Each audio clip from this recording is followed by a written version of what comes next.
Voice of America के Washington studios में खुशामदीद। आप देख रहे हैं व्यू 360। मैं हूं असदुल्ला खालिद। 15 अरकान पर मुश्तमिल अक़वाम मुत्तहिदा की सलामती काउंसिल के सामने अमरीका ने कालादम दहशतगर्द तंजीम जैश मोहम्मद के सरबराह मसूद अजहर को ब्लैकलिस्ट करने की एक करारदाद का मुसव्वदा पेश किया है।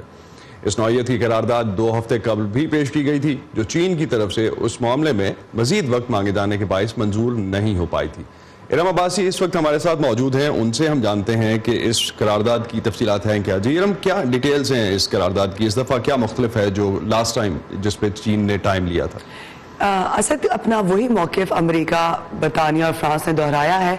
करारदाद के मसवदे में यही कहा गया है कि मसूद अजहर के असासे मुंजमद किए जाएँ, उनको दहशतगर्द करार दिया जाए ताकि असलहे की ख़रीदो फ़रोख्त वो ना कर पाए, और तीसरा ये कि उन पर सफरी पाबंदी आयद की जाए। यही मसवदा है जो कि सफारतकारों में सर्कुलेट किया गया है बुध को, और साथ ही साथ ये भी कहा गया, ये नहीं बताया गया कि इस पर वोट कब होगा, इसकी कोई तारीख नहीं दी गई।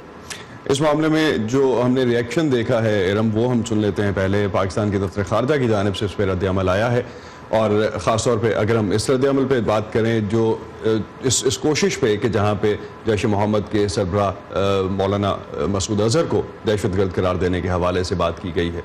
ऐसा वो लोग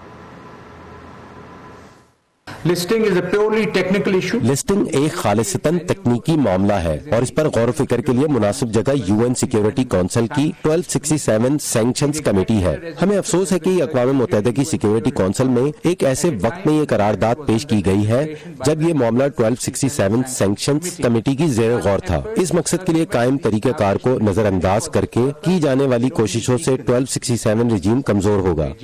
हम इस इशू को 1267 कमेटी में पुरअमन अंदाज से हल करना चाहते हैं through consultations and respect for member states. Iram, reaction जो अभी आया है पाकिस्तान की तरफ से, चाइना ने भी रिएक्शन दिया है और मोरलेस दोनों का एक ही रिएक्शन है। आपकी क्या अंडरस्टैंडिंग है? ये 1267 पे खास तौर पे जो बात हो रही है, जो कि एक कमेटी है जो इस हवाले से पाबंदी लगाती है, जी बिल्कुल असद, चीन की जो फॉरेन मिनिस्ट्री है उसके स्पोक्स पर्सन ने कहा है कि बेसिकली ये जो इकदाम किया गया है ये चाइना की या उसके साथ जो होने वाली अंडरस्टैंडिंग है, जिसमें ये कहा गया था कि इस करारदाद पर गौर किया जाएगा, मुज़ाकरात से बातचीत की जाएगी, उसके खिलाफ है। साथ ही साथ चीन ने यह भी कहा है कि ये इकदाम उठाकर अमेरिका ने सलामती काउंसिल की जो कमेटी है 1267 जिसका आपने जिक्र किया, उसको अंडरमाइन किया है, उसको जो है उसकी अथॉरिटी को कम किया है। उस कमेटी के बारे में आपने पूछा है तो हम बताते चले अपने सामीन को कि ये वो कमेटी है जो कि 1999 में बनाई गई थी, और इसका मकसद ये था, रेजोल्यूशन 1967 पास हुई और उसी के तहत कमेटी बनी जिसका मकसद ये था कि तालिबान के जो रहनुमा हैं उन पर सफरी पाबंदी आयद की जाए, उनके असासे मुंजमद किए जाए। साथ ही साथ फिर ये हुआ कि वक्त गुजरने के बाद इसका दायरा कार वसी कर दिया गया, और अब ये कमेटी जो है हर उस शख्स के बारे में, हर उस तंजीम के बारे में जिसको सलामती काउंसिल में मुतफ़क़े तौर पर दहशतगर्द करार दिया जाता है, उसके असासे मुंजमद करती है, उस पर सफरी पाबंदी आयद करती है। तो अलकायदा से स्टार्ट होने वाला ये जो सफ़र है वो काफ़ी हद तक एडवांस हो चुका है। इरम अब्बासी हमारे साथ थी। मज़ीद बढ़ते हैं आगे, और ख़ास तौर पर जो दहशतगर्द की फाइनेंसिंग के हवाले से बात होती है, फाइनेंशियल एक्शन टास्क फोर्स से मुंसलिक एशिया पैसिफिक ग्रुप के एक वफ्द ने आज पाकिस्तान में अपना 3 रोज़ा दौरा मुकम्मल कर लिया है। ये वफ्द इंसदाद मनी लॉन्ड्रिंग और दहशतगर्दी की माली मुआवनत की रोकथाम के लिए पाकिस्तान की जानिब से किए जाने वाले इक़दामात का जायज़ा लेने के लिए पाकिस्तान आया था। वफ्द की जानिब से पाकिस्तान में 8 कालादम तंजीमों के खिलाफ अमली तौर पर कार्रवाइयों के बारे में सवालात किए गए हैं। APG अपनी रिपोर्ट अगस्त में पेश करेगा जनरल बॉडी मीटिंग में, और इस साल के आखिर में या 2020 के शुरू में जारी होने वाली इस रिपोर्ट का हिस्सा होगी, जो कि कॉम्प्रिहेंसिव रिपोर्ट 2009 में इससे पहले आई थी और 2019 में अब की बार ये 2020 में जारी की जाएगी। इसके अलावा FATF का मई में होने वाला इजलास भी पाकिस्तान के ग्रे लिस्ट में होने या ना होने के हवाले से कोई फैसला ले सकता है। स्टेट बैंक ऑफ पाकिस्तान की मईशत के लिए माली साल 2019 की दूसरी छमाही रिपोर्ट जारी की गई है। स्टेट बैंक के आदाद शुमार के मुताबिक पाकिस्तान की मुआशी शरह नमू माली साल 2019 में 3.5 से 4% के दरमियान रहेगी, जबकि शरह नमू का हदफ 6.2% था। महंगाई की शरह का तनासुब 6% के हदफ के मुकाबले में 7.5% तक जाने की तवक्को है, जबकि मालियाती खसारा 4.9 से बढ़ाकर 7% तक किए जाने की पेशगोई की गई है। दरामदात और बरामदात का अगर हम जायजा लें तो उसके हदफ में भी कुछ चेंजेस हुई हैं। जो हदफ थे उसके अगेंस्ट जो अब रिवाइज्ड प्रेडिक्शंस आई हैं उसमें कुछ चेंजेस की गई हैं स्टेट बैंक ऑफ पाकिस्तान की जानिब से। 58.5 अरब डॉलर्स की दरामदात अब 54 से 56 अरब रहने की तवक्को है। बरामदात तकरीबन 28 अरब डॉलर्स के मुकाबले में 25.5 से 27 अरब डॉलर्स रहने की तवक्को है। जबकि माली साल 2019 में रेमिटेंसेस यानी बैरून मुल्क मुकीम पाकिस्तानियों की तरफ से पाकिस्तान भेजे जाने वाला ज़र मुबादला तरसीलात ज़र 21.2 अरब डॉलर्स के मुकाबले में 20.5 से 21.5 अरब डॉलर्स रहने का इम्कान है। आसान अल्फाज में कहा जाए तो महंगाई भी बढ़ेगी, बेरोजगारी में भी इजाफा होगा और पाकिस्तान की पहले से मौजूद मुआशी मुश्किलात जो हैं उनमें और इजाफा होगा। ये कहना है नटशल में स्टेट बैंक ऑफ पाकिस्तान की रिपोर्ट का। दूसरी जानिब IMF के मिशन के पाकिस्तान के दौरे के बाद नए 3 साल IMF प्रोग्राम पर भी बातचीत आगे बढ़ी है। IMF प्रोग्राम में जाना पाकिस्तान को कितना सपोर्ट कर सकता है, इस हवाले से हम बात करेंगे और पाकिस्तान की मुआशी मुश्किलात के हवाले से हम बात करेंगे। उज़ैर यूनुस हमारे साथ स्टूडियोज में मौजूद हैं। बहुत शुक्रिया उज़ैर आपका, director South Asia Albright Stonebridge. किस तरह से देखते हैं आप पाकिस्तान की इस वक्त की मुआशी मुश्किलात इन कॉन्ट्रास्ट टू पाकिस्तान की जो हुकूमत की पॉलिसीज हैं, अगर हम ओवरऑल इकनॉमिक पॉलिसीज का जायजा लें? देखिए, मुश्किलात बढ़ती जाएंगी, बिलखुसूस मिडिल क्लास और लोअर मिडिल क्लास तबके के लिए। अमीरों को इससे इतना फ़र्क नहीं पड़ेगा। और जो पॉलिसीज़ हैं हम देखते हैं कि 6 माह से ज़्यादा हो गए PTI की हुकूमत को आए हुए और अभी तक यही लग रहा है कि पहले वो होमवर्क करके नहीं आए थे और अभी तक वो एक पॉलिसी डायरेक्शन दे नहीं पाए हैं। तो आप देख लें कि फाइनेंस मिनिस्ट्री एक चीज़ कहती है, स्टेट बैंक एक चीज़ कहती है, IMF के ऊपर अभी तक डील नहीं हो सकी है और हम अभी तक इंतज़ार कर रहे हैं कि बिग पॉलिसी डायरेक्शन मईशत के मामले में इस हुकूमत का क्या है वो किसी को मालूम नहीं है इस वक्त। लेकिन कुछ की एलिमेंट्स भी हैं जिसपे ओवरऑल अब तक हम सुनते रहे हैं। असद उमर की जो फाइनेंस मिनिस्टर हैं उनकी जानिब से काफ़ी स्टेटमेंट्स भी रहीं। आज भी इनफैक्ट IMF के हवाले से भी उन्होंने कहा, जिसका थोड़ी देर पहले हम जिक्र कर रहे थे, कि IMF से 6 से 12 अरब डॉलर का पैकेज नीड्स हमारी, हमने देखा दोस्त मुमालिक की जानिब से काफ़ी मदद की गई। अभी कितनी नीड है आगे और किस तरह से उसको फुलफिल किया जाएगा? डायरेक्शन लेस अगर आप कह रहे हैं तो डायरेक्शन बेहतर कैसे हो सकती है? डायरेक्शन बेहतर इस तरह हो सकती है, देखिए हर हुकूमत का एक फोकस होता है। तो आप अगर पीपल्स पार्टी की हुकूमत देखें तो उनका फोकस था 18वीं तरमीम और डेवोल्यूशन, उन्होंने वो करके दिखाया और पहले दिन से वो इस पर काम कर रहे थे। नवाज शरीफ साहब की हुकूमत आई तो उन्होंने बड़े पावर प्लांट्स और बड़े हाईवेज के ऊपर प्रोजेक्ट, CPEC बड़ा फोकस था तो उस पर उन्होंने डिलीवर करके दिखाया। इस हुकूमत के 6 माह से ज़्यादा हो चुके हैं और पता नहीं है कि फोकस है किधर। मेरे नज़दीक उनको फोकस करना चाहिए गर्दिशी कर्ज़ों के ऊपर, जिसे सर्कुलर डेट कहा जाता है, इसके साथ साथ टैक्स कलेक्शन के ऊपर फोकस करना चाहिए। और ये फोकस ये नहीं कि आपने 2 रुपये बढ़ा दिए फी यूनिट बिजली के और 4 रुपये इधर बढ़ा दिए और गरीब तबके को पीस दिया। आपने एक स्ट्रक्चरल रिफॉर्म करना है और आपने एक सिम्प दिखानी है कि जो लोग टैक्स नहीं देते इस मुल्क में, जो लोग बिजली चोरी करते हैं, उनसे पैसे वसूल करके ये जो लॉसेज हैं इनको पूरा किया जाएगा। उज़ैर, बिल्कुल आपने जिस तरह से IMF ने जो डिमांड्स रखी हैं, जो IMF की जो कंडीशंस हैं, मोरलेस आप भी वही बात कर रहे हैं।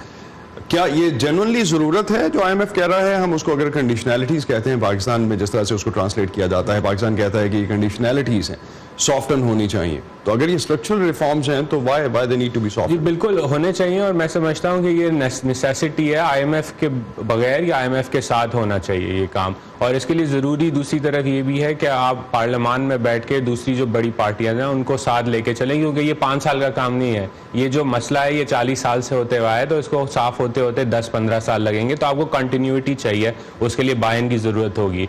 तो मुझे अभी तक ये लग रहा है कि हुकूमत के अंदर ये एक व्यू था और अभी भी है कि IMF के बगैर या मुश्किल डिसीजंस के बगैर हम ये काम कर लेंगे। तो उन्होंने 2 मिनी बजट दे दिए, उसको रिफॉर्म्स पैकेज कह दिया।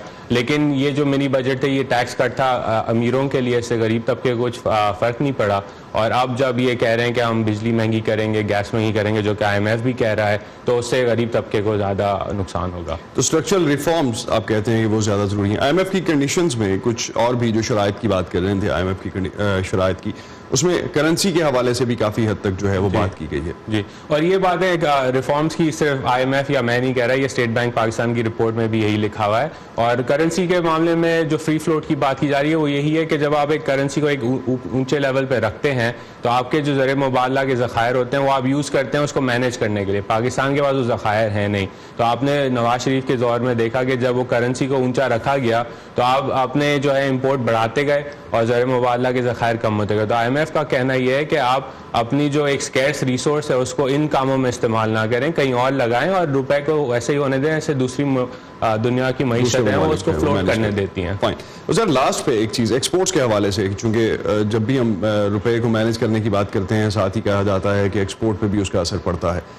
एक्सपोर्ट में हम कहाँ खड़े हैं? इतना रिलीफ भी दे चुकी गवर्नमेंट, काफ़ी हद तक इंसेंटिवाइज भी किया गया, कुछ रिजल्ट नजर नहीं आया। कुछ रिजल्ट नजर नहीं आएगा और इसकी वजह यह है कि जो आपका एक्सपोर्ट का तबका है वो रेंट सीक करता है, वो कहता है कि आप हमें बेनिफिट्स दे दें लेकिन डिलीवर वो कर नहीं पाता। तो आप अभी देखें कि जब इनको इनके बेनिफिट्स दिए गए उसी टाइम पे बांग्लादेश में लेबर की जो कॉस्ट है वो 50% बढ़ी उनके एक्सपोर्ट सेक्टर में।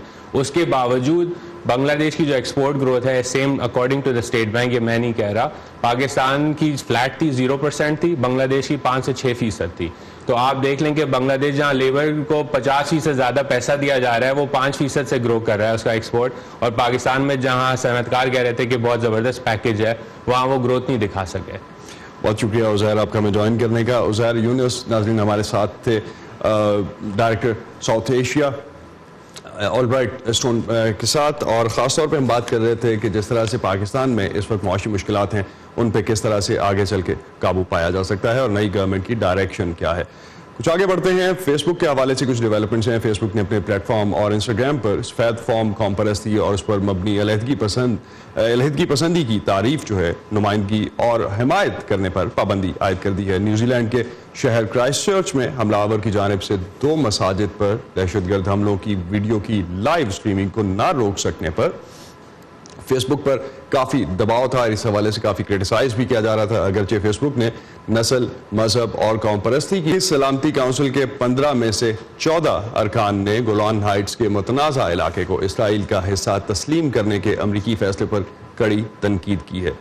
इस खबर की तफसील के लिए आप आ सकते हैं हमारी वेबसाइट urduvoa.com पर, जहां आपको पाकिस्तान समेत दुनिया भर से अहम खबरें मिलेंगी। और अगर हमारी वेबसाइट तक रसाई में आपको मुश्किल पेश आ रही हो तो आप facebook.com/urdu के पेज पर आ सकते हैं, जहां आपको हमारा सारा कंटेंट बआसानी मिलेगा।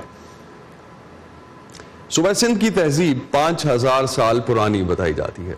सखर शहर में सन 1980 से मिट्टी के ठीलों से मुख्तलिफ अक़साम की अशिया मिलने का सिलसिला जारी था, और जब बाकायदा तौर पर यहाँ खुदाई का काम शुरू हुआ तो मोहनजोदारो से मुमासलत रखते आसार मिले। यहाँ कुछ ऐसी अशिया भी मिली हैं जो पहले किसी आसार कदीमा में नहीं मिली थी, मगर अब लाखनजोडोरो नामी इस जगह पर कब्जा हो जाने के बाद खुदाई के तमाम निशानात को मिटा दिया गया है। सखर से किरण मिर्जा की रिपोर्ट। सखर साइट एरिया में सन 2006 में महकमा आसार कदीमा सिंध ने खुदाई का आगाज किया। इससे पहले मुकामी बाशिंदे कई मरतबा यहाँ से नवादरात मिलने की खबर दे चुके थे। मट्टी के छोटे बड़े टीलों के अंदर से हजारों साल पुरानी तहजीब के आसार मिले। इनमें पक्की मट्टी से बनाए गए कमरे, इंसानी खोपड़ी, मट्टी से बने गुलदान, हाथी दांत से बनी मोहर, मिट्टी के खिलौने, जेवरात और टी शेप पर अशकाल शामिल हैं। इनमें से कई नवादरात अब शाह अब्दुल लतीफ यूनिवर्सिटी के म्यूजियम में मौजूद हैं। एक मखसूस किस्म का पत्थर मिलता है जिसको हम बैंडेड चर्ट कहते हैं। वो यूनिक है इंडस सिविलाइजेशन में, वो कहीं से नहीं मिला और सिर्फ रोडियल से मिला है। अगर हम नीचे की खुदाई करें तो शायद हमें कुछ ऐसे शवाहिदात मिलें जिसे हम कह सकें कि ये मोहनजोदारो से पुरानी सेटलमेंट है। चंद साल कबल लाखनजोदड़ो पर कुछ बाअसर अफराद ने कब्जा कर लिया और यहाँ मिलने वाले आसार को एक बार फिर मनो मट्टी तले दबा दिया गया। सखर की इंतजामिया का कहना है कि वो अपनी जिम्मेदारी से गाफिल नहीं।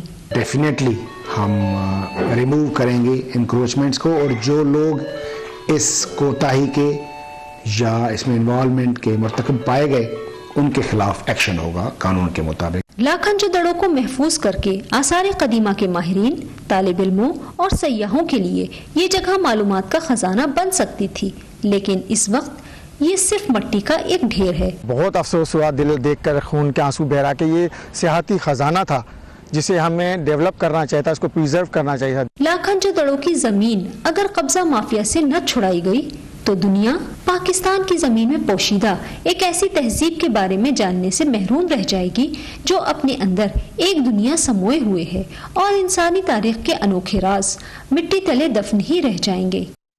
किरण Mirza, Voice of America, Sukkur. और अब आपको दिखाते हैं भारत के एक पुलिस स्टेशन का हाल। दिल्ली के मंदरमर्ग पुलिस स्टेशन का नाम सुनते ही आसपास की कच्ची आबादियों में रहने वाले चहक उठते हैं। उनके लिए ये थाना वो जगह है जहां उनके बच्चे सुकून से 3 घंटे पढ़ाई कर सकते हैं और खेल भी सकते हैं।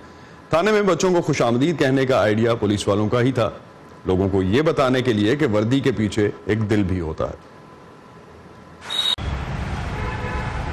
और अब आपको दिखाते हैं योगा में आया एक नया ट्विस्ट। और इस ट्विस्ट में है क्या? अब योगा करने वालों का साथ देंगी बकरियां। इन बकरियों के साथ योगा कैसे किया जा सकता है, गोट योगा के बारे में जानते हैं सादिया ज़ेब रांझा से। जानवरों के हुकूक के लिए भी कई तंजीमें अमेरिका में सरगर्म है। एक तरफ समाजी सतह पर जानवरों के तहफ़्फ़ुज़ को यकीनी बनाने के लिए शऊर उजागर किया जाता है, दूसरी जानिब जो कवानीन जानवरों के तहफ़्फ़ुज़ के लिए बनते हैं उनके नफाज को भी यकीनी बनाने के लिए इक़दामात किए जाते हैं। अमेरिका में जानवरों के हुकूक और तहफ़्फ़ुज़ की सूरत हाल जानते हैं वर्दा खलील से।